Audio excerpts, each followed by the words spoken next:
Greetings and hello everyone. Age of Empires 4 has been on Xbox for about a week now, and I've really taken the time to dive in and see what the Xbox port of Age of Empires 4 is all about. I've played the PC version for well over 500 hours, so I know the game quite a lot, and I absolutely love Age of Empires 4. It's really one of my favorite RTS games of all time, and I know this is somehow a take, but I think it's the best Age of Empires game. I think it's better than Age of Empires 2. So let's talk about the game specifically on Xbox. Is it worth a purchase? Is it worth a download if you have Xbox Game Pass? That's what this video is going to dive into. Should you buy or should you download Age of Empires 4 on Xbox? So I'll give you the answer right now quickly in case you don't want to watch the whole video. I think the answer is yes, but not overwhelmingly yes. I think you need to understand that there are a little bit of problems with this game that I think can be fixed with updates, and I think it will be fixed with updates as time goes on. So first, let me start with the pros of Age of Empires 4 on Xbox. It's available on really any modern Xbox, Xbox One, the Series S, and the Series X. If you have any of those platforms, you'll be able to run Age of Empires 4. And I actually think the game on Series X has great performance. It's got a high frame rate, really nice resolution, and it just really does look beautiful, and it's a blast to play on console.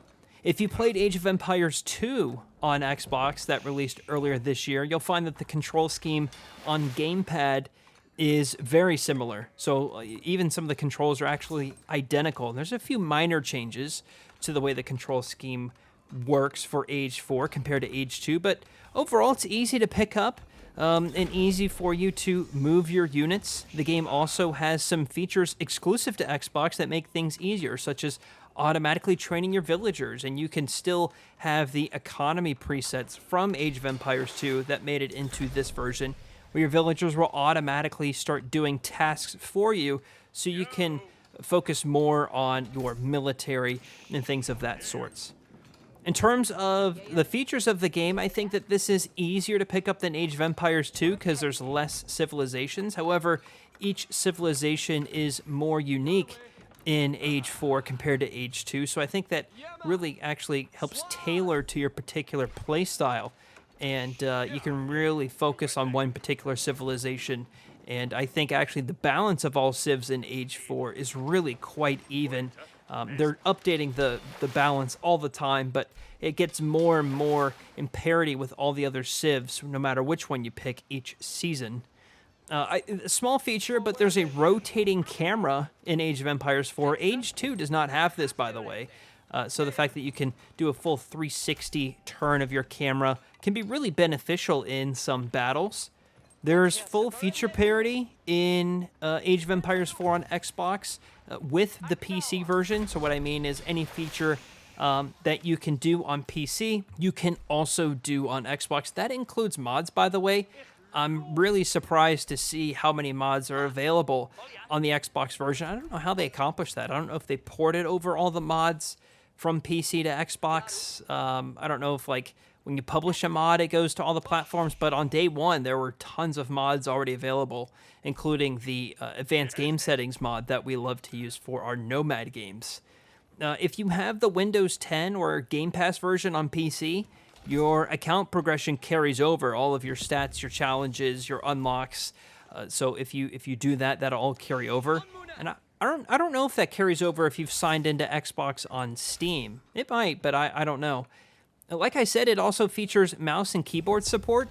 So if you want to play mouse and keyboard on Age 4, you can certainly do that.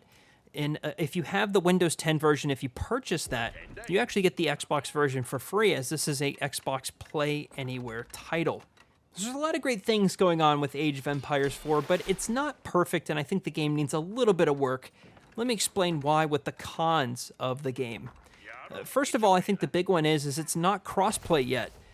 Which I think is really surprising because Age 2 on Xbox launched with crossplay, and not only that, you could actually toggle if you wanted to be crossplay or not when you search for some of your games. So if you wanted to play only Xbox players on Xbox, you could certainly do that. Or if you wanted to play PC players on Xbox, you could do that. and it was really seamless to play with friends from Steam or Windows on the Xbox version in AOE2. That's not present here at all. I hope that comes soon. I think that's been confirmed, but I'm not actually sure about 100% of crossplay is coming, but I would assume that it is, seeing as how the Windows 10 and Steam versions have crossplay on AOE4. The UI for this game is so massively huge in terms of how much screen real estate it takes. It's really overwhelming and a big turnoff for me, actually. I mean, so like there's these objectives that are shown on the top left corner in the same space it is on PC. However, it's so overwhelming on how much screen space it takes up. It with all of these prompts and buttons and everything just going on the screen, it really takes up, I'm not kidding you, like 2/3 of the screen space, and it's like you can't see anything. And I went in the settings, and you actually can't turn down the UI scaling or remove some of these elements that like you don't even want to see. Like the villager preset thing is like always there on the top, and where you can hit, what is it, left trigger and right stick or something to pull that up. Well, I don't use that. I like having control of all of my villagers, yet that prompt is like always there. And then there's other things too, like when you want to open your tribute menu, it only shows one of the civs. So if you want to scroll down to send someone tribute or even see what they're playing as, you got to scroll like up and down like 10 times. It's really aggravating on how much real estate is just wasted from this terrible UI. A minor gripe, the controls are not identical between AOE2 and AOE4 on gamepad. It has full remapping from what I see, so I guess you could like flip it back to AOE2 if you kind of pull up that control scheme. In AOE2, I think it was if you held Y with a villager, you could just auto build a house. In this game, it's X, so on and so forth. There's weird features in this game too, like why is there a feature for you to copy the seed number? Like that makes so much sense on PC if you want to put this in a like a spreadsheet, which is what we do for our awesome Nomad mega random seeds. But like, where are you gonna paste this to on Xbox? Like, there's nowhere really to paste it to. I guess you could like message it to a friend and pull it up on another platform to save it to a spreadsheet. But it makes me wonder like why they spent the time to make that a feature, but not scaling the UI. It doesn't make a whole lot of sense. For gameplay for this, in terms of what you can actually play in the game, there's only 1v1 ranked. There's no teams ranked available yet. And you can only do quick play in customs. And so I feel like there's a little bit missing out here in terms of, like, we love playing team ranked on the channel. So, no one on the channel is really going to play this ranked until they expand the pool from 1s into 2s, 3s, and 4s. I'm not quite sure why it was. And actually, when it launched, there wasn't 1s ranked. It was actually a couple of days before they launched 1s ranked. So maybe they're adding some more as time goes on. There's bugs around with the UI and even some crashing and when you exit games and stuff. Like, it'll show you on the grids, if you're playing mouse and keyboard, like what button does what. And I think the default for like the top row on the second column is W. But I use WASD to move the camera, so I remap that to E. However, it still shows W on the screen, but yet it registers to E. So, it's just it needs a little bit of work. The radial menus are all over the place, which I get it. That's probably what they needed to do to get all these controls to work, but you really need to remember all of these button combinations to open radial menus all over the place. I don't really necessarily think that's a con. AOE2 had that, and it's just a complex game, so they need button combinations, and radial menus on console are quite easy to do with the analog stick, so I get it. I think you just need to understand that if you play on a gamepad, you're going to be at a natural disadvantage to someone on a mouse and keyboard. And it does support that. For whatever reason, ranked is not input-based, so you can actually match up with mouse and keyboard players when you search ranked, and quick play too. So I hope that that's something that they work on. I don't want this to come across as me bashing the game, because it is very, very good. The gameplay is rock solid. There's feature parity with PC, and it's an amazing experience. It just needs a little bit of work, really, they're all front-end issues with the UI, mostly.